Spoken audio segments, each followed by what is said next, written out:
呢度有一份喎，就係學校嘅 timetable 啊。應該如果冇記錯呢，就係每一年有2個學期啦。咁每一個學期呢，都會有自己嘅 timetable 嘅，就係寫住應該係寫咩時間啦。大概應該係半個鐘定9個字一堂，我都唔記得啦。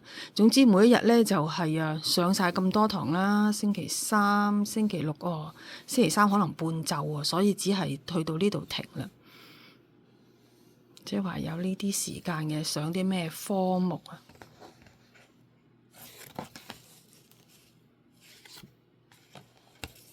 呢啲係粉彩嘅唔係呢啲係水彩嘅顏料啊，飛鷹牌唔知呢個仲有冇呢個牌子呢？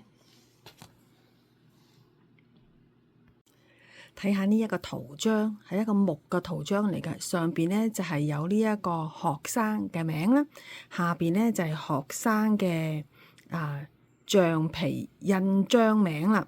咁通常呢就係學生喺開學之前呢就會要交費呢，就係買一套嘅寫字簿。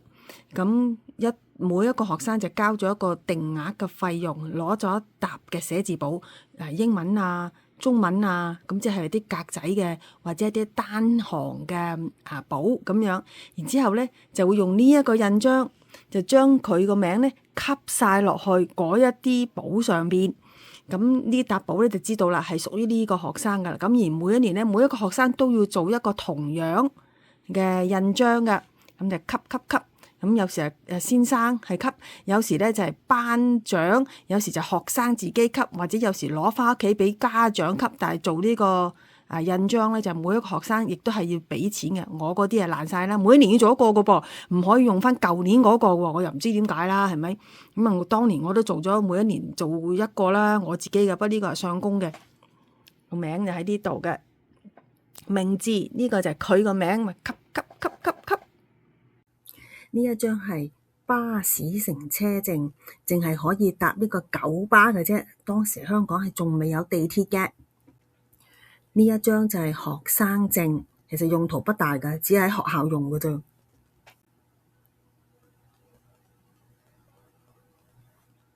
呢一張就係全年嘅school calendar。輪到我啦，睇下我張成績表先。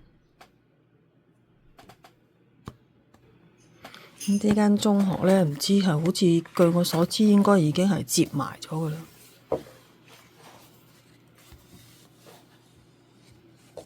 有3個學期1年9個月3個學期，測驗啦、考試啦，係無數次。太忙，讀書其實真係好辛苦喺嗰個年代。唔係我讀書辛苦啫，其他人我就唔知啦。我就讀書讀得好辛苦，但係依然成績都唔係咁好，60分先為之合格㗎噃，唔係50噃。算唔算卷呢？唔卷嘅嗰陣時，但係讀書又冇咁多輔助班冇補習班齋讀就讀啦，屋企冇人教啦，識就識，唔識就唔識啦，繼續考試啦，繼續測驗啦，繼續唔合格啦。